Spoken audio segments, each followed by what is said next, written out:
안녕하십니까? 호기심 많은 역사학자 최진열입니다. 오늘은 조조의 모든 것에 대해서 살펴보도록 하겠습니다. 우리나라에서는 소설 삼국지의 영향을 너무 많이 받아서 조조가 좀 악마화되어 있는 느낌이 있습니다. 하지만 저는 이제 사료를 바탕으로 해서 조조의 실제 면모를 여러분들한테 소개하고 여기다 이제 때로는 제 개인적인 의견을 덧붙이도록 하겠습니다. 먼저 간단하게 조조의 이력에 대해서 살펴보면 고향은 패국 초현입니다. 물론 이제 고향은 이렇지만 자기 할아버지와 아버지가 낙양에서 벼슬을 했기 때문에 낙양에서 생활을 했을 것입니다. 할아버지는 조등이라고 하는 인물입니다. 이 사람은 환관이죠. 후한 시대의 환관들 중에서 악명이 높은 환관들이 상당히 많은데 조조의 할아버지인 조등은 상대적으로 좀 좋은 환관이어서 좋은 일도 많이 하고 훌륭한 인재들도 대거 추천했던 그런 인물이었다라고 합니다. 아버지였던 조승은 조등의 양자가 되었고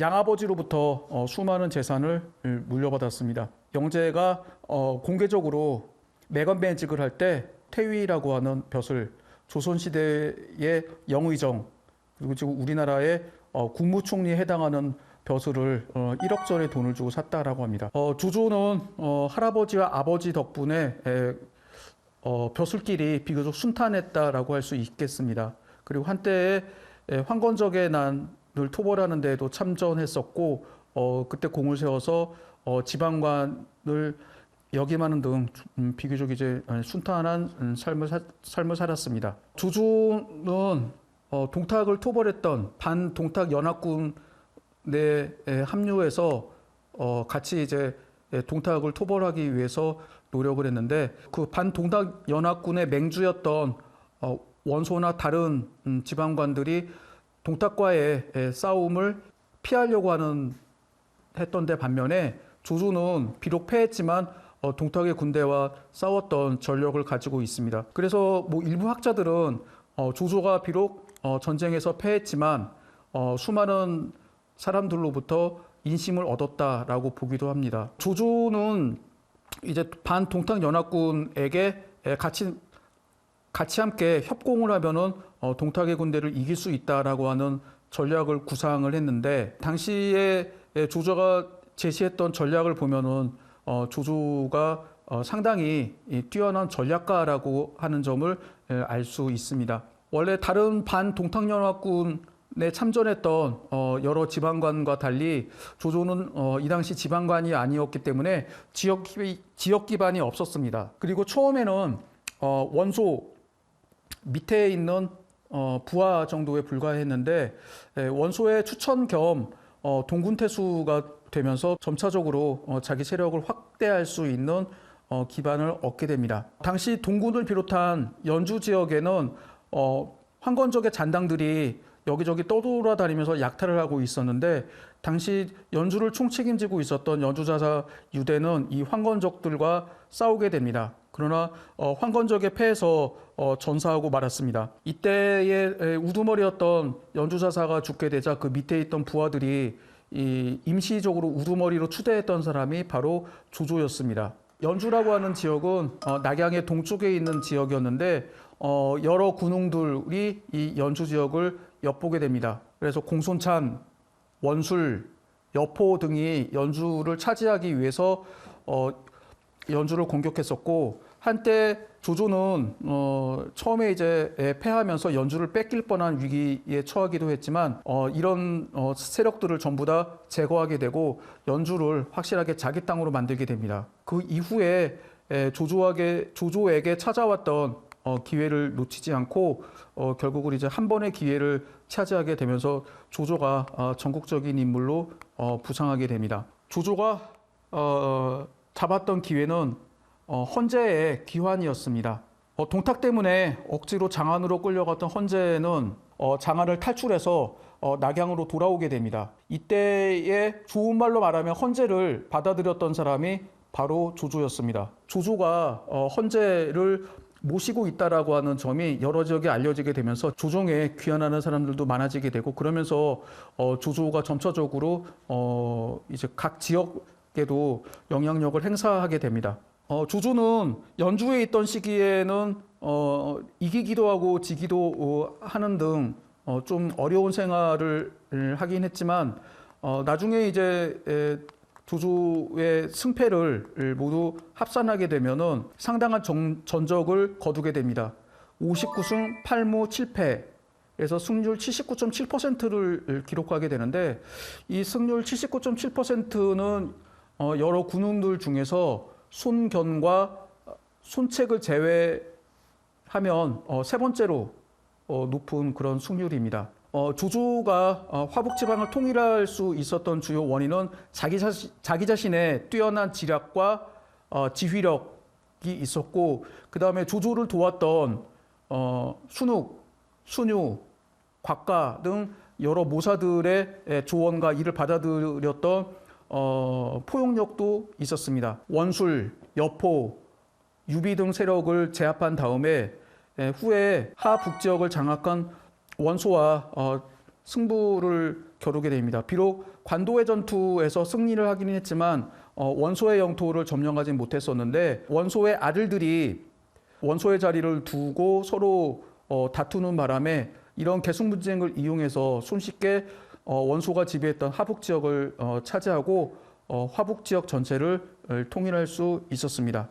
그리고 이제 업에 주둔하면서 이때 처음으로 승상이라고 하는 관직에 취임하게 됩니다. 소설 삼국지를 보게 되면은 조조가 처음부터 헌재를 받아들인 다음부터 승상의 지위에 오른 것처럼 기록이 되어 있지만, 실질적으로는 원소를 제압한 다음에 승상이라고 하는 칭호를 사용하게 되고, 헌재를 협박해서 위공이 되고 나중에 위왕까지 오르게 됩니다. 조조는 남쪽 지역에 있었던 강동의 송건, 형주에 있었던 유표 등을 정복하고 중국을 다시 통일할 생각을 가지게 됩니다. 그래서 군대를 이끌고 형주를 공격하게 되죠.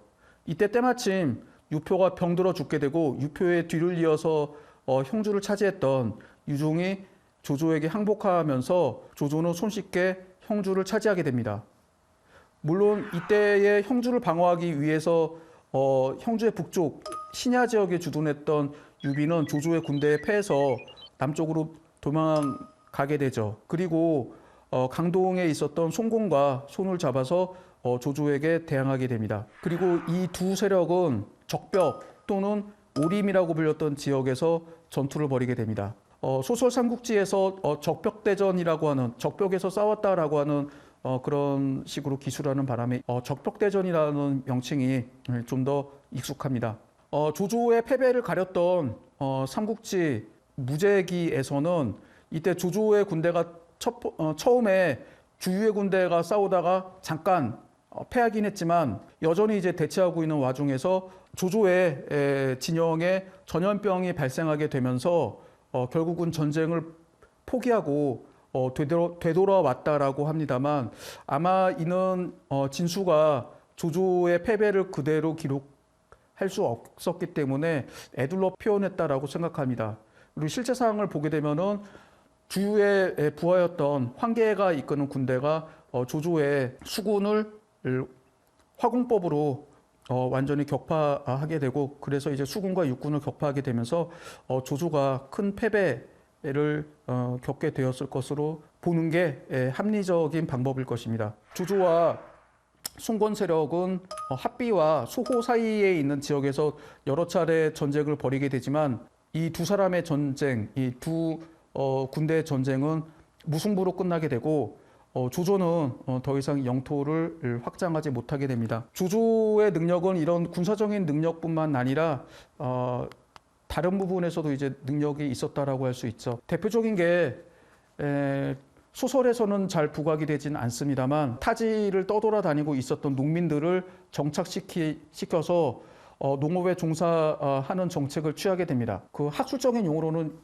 이를 둔전제라고 합니다. 사실 둔전은 군인들, 특히 이제 변방에 있는 군인들이 식량을 일부 자급자족하기 위해서 경작하는 토지를 둔전이라고 합니다. 농민들에게 국가의 토지를 경작하게 했는데 조조가 시행했던 둔전제는 백성들의 생업을 안정시키고 후한이 계속 유지될 수 있는 경제적 토대를 마련했다라고 하는 게 학자들의 일반적인 견해입니다. 이 밖에 당시에 유민들이 많았던 상황을 배려해서 세금 제도를 바꾸게 됩니다. 호조라고 하는 세금을 처음으로 도입하게 되는데 이 세금은 나중에 위진남북조 시대까지 계속 유지가 되는 세금이었다라고 하는 점에서 학자들은 높이 평가하고 있습니다.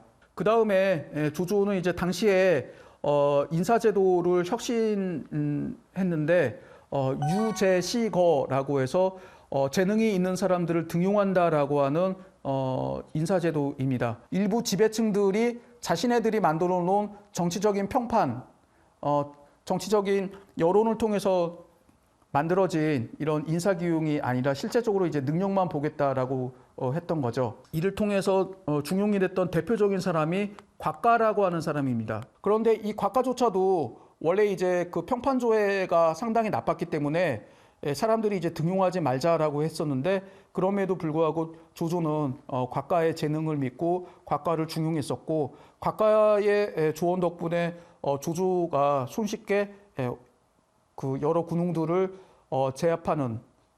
제압할 수 있었습니다. 뭐 그럼에도 불구하고 조조가 나쁜 인물로 묘사가 됐던 거는 이건 이제 정치적인 이유 때문이라고 볼 수가 있겠습니다. 후한 말부터 당대까지는 왕조 교체가 빈번하게 일어났습니다.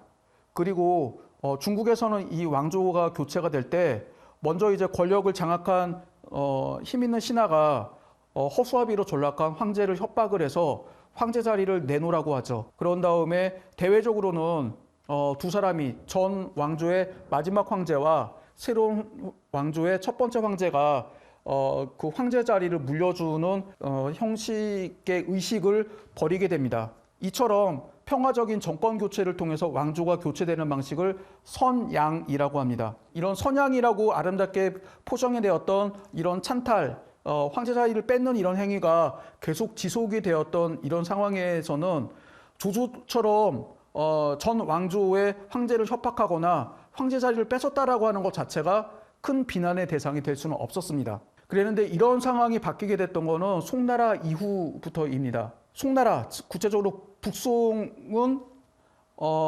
여진인이 세웠던 금나라에 의해서 망하게 됩니다. 그래서 북송 시대부터 청나라 때까지는 중국 한족, 그 다음에 이민족, 한족, 이민족이 번갈아 가면서 중국 전체를 지배했었고 그 과정에서는 그 전에 서장이라고 하는 평화적인 정권 교체가 아닌 전쟁과 정복을 통해서 왕조가 바뀌게 되죠. 그러다 보니까 황제들 입장에서도 자기의 왕조를 찬탈하는 그런 사람들을 적대시하게 되고 쿠데타나 무력을 통해서 빼앗는 왕조 교체를 하는 사람들을 나쁜 시각으로 보게 됩니다. 거기다가 이제 남송 시대부터 이제 그 육아의 새로운 자리를 차지하게 되었던 성리학에서도 이러한 이제 그 황제를 비롯한 군주를 중심으로 한 대의명분을 강조하게 되면서 그 이전처럼 황제 자리를 신하들이 빼앗는 거를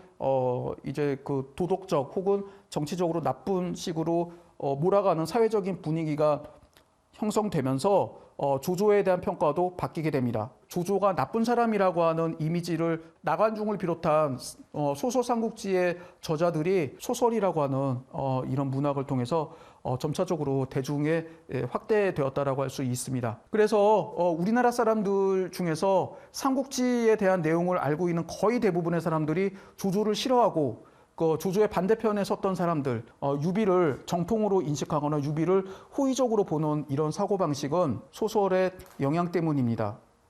그러나 이런 사고방식은 20세기에 이제 근대적인 학문이 도입이 되면서 기존의 사람들이 평가했던 사람들의 인물들에 대해서 재평가 작업이 일어나게 되면서 긍정적으로 평가가 됐던 인물이 조조입니다. 조조에 대한 평가는 다양하지만 적어도 역사 사료를 기반으로 평가하면 그리고 이제 그 삼국지를 비롯한 여러 사료들을 분석한 학자들은 조조를 긍정적인 인물, 난세를 평정을 하고 여러 가지 혼란의 과정에서 되게 사회를 안정시키고 정착시키려고 했던 훌륭한 지도자이자 훌륭한 군 지휘자, 총사령관이었다라고 해석합니다. 조조가 문학적으로도 훌륭한 작품들을 많이 남겼던 다재다능한 인물이었다라고 평가합니다. 제가 주장하는 조조에 대한 평가를 여러분들이 받아들이시건 그렇지 않고 기존에 가지고 있던 선입견을 그대로 가지고 있으시건 그거는 각자의 판단과 선택의 문제입니다. 하지만 이런 이제 그 주관적인 그리고 감정적인 이런 잣대를 제외하고 객관적인 입장에서 그 사람의 성과와 그다음에 업적을 두고 본다라고 하면 조조는 실보다 공이 많은 그래도 훨씬 뛰어난 인물이라고 볼 수 있겠습니다. 이상으로서 이번 강의를 마치도록 하겠습니다. 수고하셨습니다.